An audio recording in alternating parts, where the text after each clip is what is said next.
बिस्मिल्लाहिर्रहमानिर्रहीम ने पक्का फैसला किया हुआ है या पक्का प्लान बनाया हुआ है कि इस हुकूमत को हर गुजरते दिन के साथ एम्बेरस करना है और इस गवर्नमेंट को ये एहसास दिलाना है कि आप कैसे आए हैं। इस गवर्नमेंट को ये बताना है कि आपके पास कितनी अथॉरिटी है और आप दावे जो मर्जी करें लेकिन टीवी के आपके ऊपर फिर आप वजाहतें देंगे और आए बाएं शाएं करेंगे और फिर वही बात इरफान सिद्दीकी साहब वाली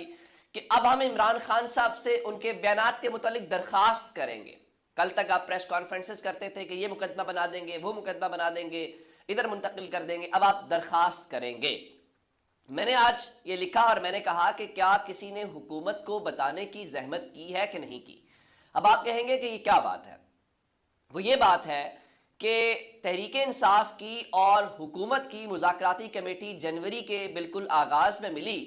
और उस वक्त ये फैसला किया गया कि इमरान खान की जो मुज़ाकराती टीम है वो इमरान खान से मिलेगी और वो उनसे अपना आइंदा का लाहे अमल तय करेंगे।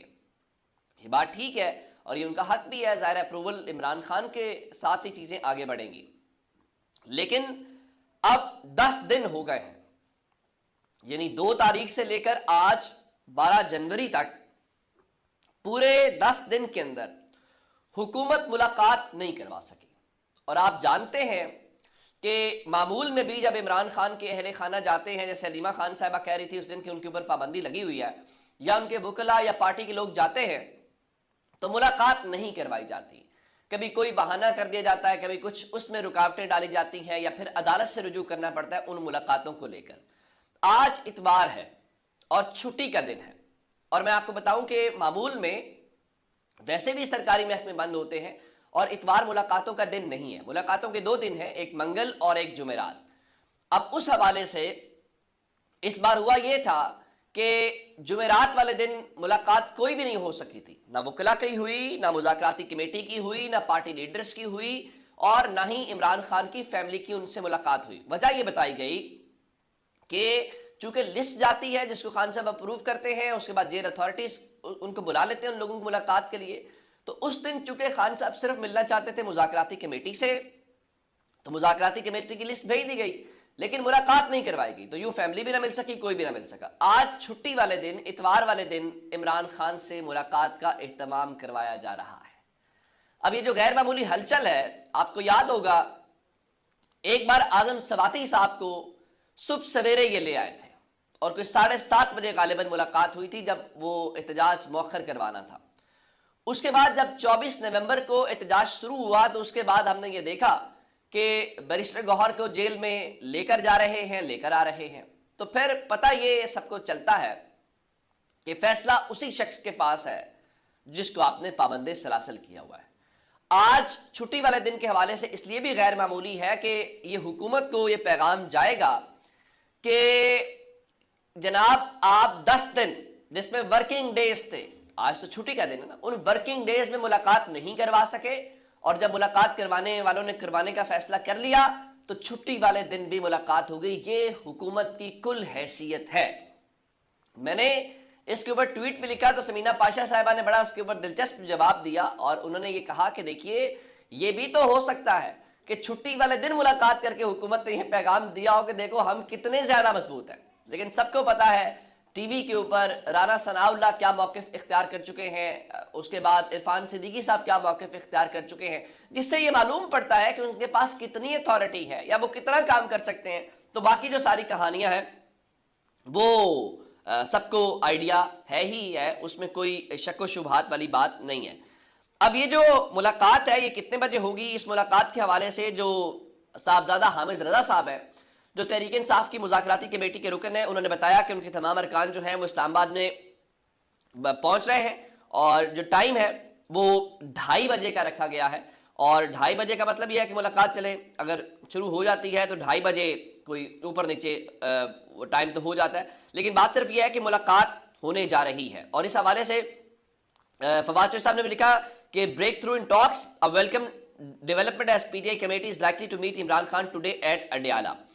और ये इंपॉर्टेंट इसलिए भी है कि आप जानते हैं कि ये जो मुलाकात चले होगी तो ये सब लोग मुलाकात करके आएंगे तो बाहर आके लाहे अमल भी दे देंगे। लेकिन कल 13 जनवरी है और 13 जनवरी इंपॉर्टेंट इसलिए भी है, आप जानते हैं कि 190 मिलियन पाउंड केस का फैसला महफूज कर लिया गया था। پھر وہ فیصلہ 23 دسمبر کو محفوظ ہونے والا 6 جنوری کو سنایا جانا تھا، پھر کہا گیا نہیں وہ 6 جنوری کو بھی نہیں ہوگا، وہ 13 جنوری کو سنایا جائے گا کہ جج صاحب ٹریننگ کے اوپر ہے۔ اب 13 جنوری کل ہے، اب کل 190 ملین پاؤنڈ کیس کے اندر جو فیصلہ ہے احتساب عدالت کے جج ناصر جاوید رانا سنائیں گے، لیکن اسلام آباد کے اندر جو کورٹ رپورٹرز ہیں ان میں سے کوئی 10 سال کا اور کوئی 14 سال کی چمگوئیاں کر رہے ہیں، تو اس سے آپ اندازہ لگائیے کہ یہ نظام یا یہ جو پروسیس ہے وہ کتنا فیئر ہے، اور جب پہلے ہی لوگوں کو پتا ہے کہ چیزیں کیا ہونی ہیں۔ اچھا، اس میں ایک ڈیولپمنٹ کل میں نے آپ کو بتائی تھی کہ عمران خان کے جو 8 کیسز ہیں 9 مئی کو لے کے، ان کے اندر ان کی ضمانتیں خارج کی گئی تھی، اور اس چیز کو لے کے انہوں نے لاہور ہائی کورٹ میں اس کو چیلنج کر دیا تھا۔ تو 9 مئی کے کیسز کی ضمانت کی درخواستوں کے اوپر کل لاہور ہائی کورٹ میں منڈے کے روز سماعت ہوگی، اور chief justice Lahore high court جو عالیہ نیلم ہے ان کی سربراہی میں 2 رکنی بینچ ان کیسز کی سماعت کرے گا، اور اطلاعات یہ ہیں کہ جو رجسٹرار آفس ہے اس نے عمران خان کی ان درخواستوں کے اوپر اعتراض لگا دیے ہیں، اور کل جب یہ سماعت ہوگی تو وہ اعتراضات کے ساتھ ہوگی۔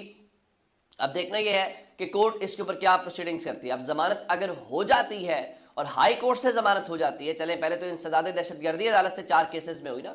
اگر ان 8 کیسز میں ہائی کورٹ سے ضمانت ہو گئی تو پھر ذرا دیکھیے گا کہ مومنٹم تحریک انصاف کیسے پکڑتی ہے، اور 9 مئی کو لے کے وہ کیا جواب یا کیا چیزیں کرتے ہیں، اس میں کوئی وہ چیزیں رہ نہیں جائیں گی، اور حکومت ان کے پاس کسی قسم کا کوئی چیز نہیں ہے۔ اب تو ایون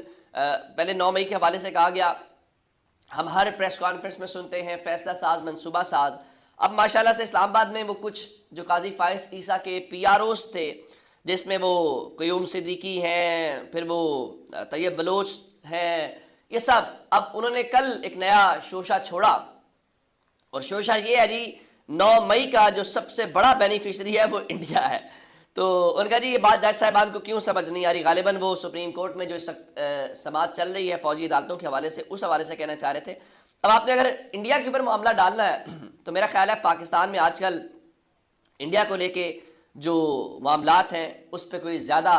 بیانیہ بک نہیں رہا،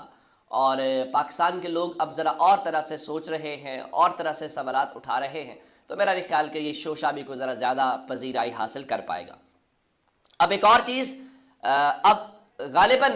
2 ہفتوں کی بات رہ گئی ہے، اور سکندر سلطان راجہ جو چیف الیکشن کمشنر ہیں انہوں نے ریٹائر ہو جانا ہے، اور میں نے آپ کو بتایا تھا کہ جس طریقے سے سسٹم کے ایک شخص کو نوازا گیا، چلیں قاضی فائز عیسیٰ کو ایکسٹینشن نہیں مل سکی، لیکن عدلیہ تو کم از کم قاضی عمران خان کے بقول قاضی فائز عیسیٰ کی باقیات کے حوالے کر دی گئی۔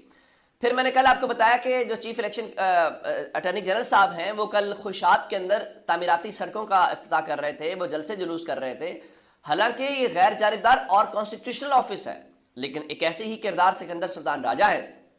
جنہوں نے 8 فروری کے جو الیکشنز کے نتائج ہیں وہ تبدیل کیے، یا جس طریقے سے تبدیل ہوتے ہوئے دیکھے، یا جو بھی کردار ان کا تھا یا ان کے ادارے کا تھا، کم از کم وہ کوئی مثبت کردار ادا نہیں کر سکے، کوئی پازیٹیو کردار ادا نہیں کر سکے، اور وہ خاموش تماشائی، اور پھر مخصوص سیٹوں کو لے کے پھر الیکشن کروانے کے اوپر جو ان کا کردار ہے وہ بڑے منفی کردار کے طور کے اوپر پاکستان کی تاریخ میں یاد رکھے جائیں گے۔ لیکن ان کی جو 26 جنوری کو ریٹائرمنٹ ہے، ان کو اس میں 26ویں آئینی ترمیم کے ذریعے ریلیف ملا ہوا ہے کہ جی اب پارلیمنٹ سے قرارداد آیا کرے گی، اور چیف الیکشن کمشنر جو ہے